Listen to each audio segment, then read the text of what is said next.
કોંગ્રેસના ધારાસભ્ય પદમાં રાજીનામું મેં મારા મનના નિર્ણયથી આપેલું છે.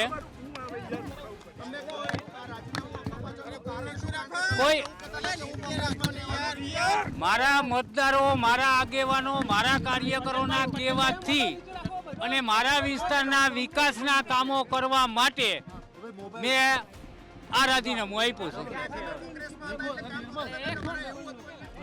જે હોય સત્તાએ રે હોય, કામમાં ઘણો ફેર પડે.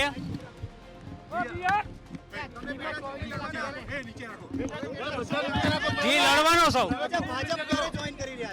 ભાજપ ટૂંક સમયમાં જ્યારે મારો પ્રોગ્રામ નક્કી થશે ત્યારે. જી હા લડવાનો સૌ.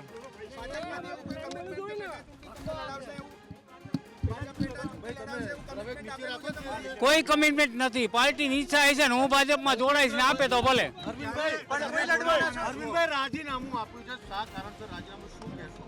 રાજીનામું મેં મારા વિસ્તારના લોકો, કાર્યકરોના કહેવાને કારણે અને મારા વિસ્તારના વિકાસ માટે મેં આ રાજીનામું આપ્યું.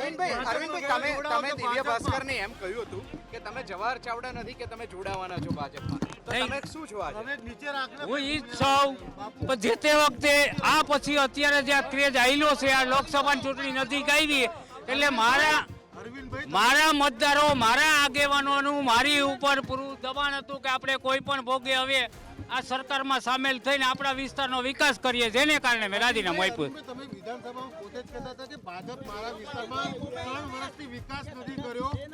ભાજપ પક્ષે 3 વર્ષથી તમારા વિસ્તારમાં વિકાસ નથી કર્યો. ના, 3 નું મેં નહીં કીધું હોય. પુલ બનાવવાની વાત હતી. પુલ જે હતું ચોમાસામાં તૂટી ગયા. હવે એ બનાવવા માટે મારી અપેક્ષા માટે હું સરકારમાં રજૂઆત કરીશ.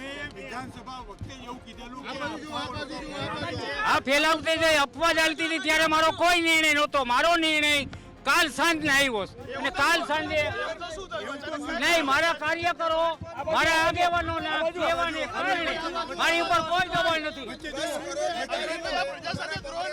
નહીં, પ્રજા સામે જોવો નથી. મારે એક મિનિટ તમને જવાબ દઉં.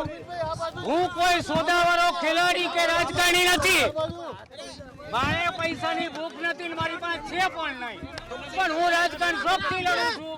પૈસા હતું કોઈ સોદો કે કોઈ ભાજપમાં પ્રજાનું કાંઈ નહીં. હું પાછો લડીશ, જીતીશ તો પ્રજાનું કામ કરીને, હારીશ તો પણ પ્રજાનું કામ કરીશ.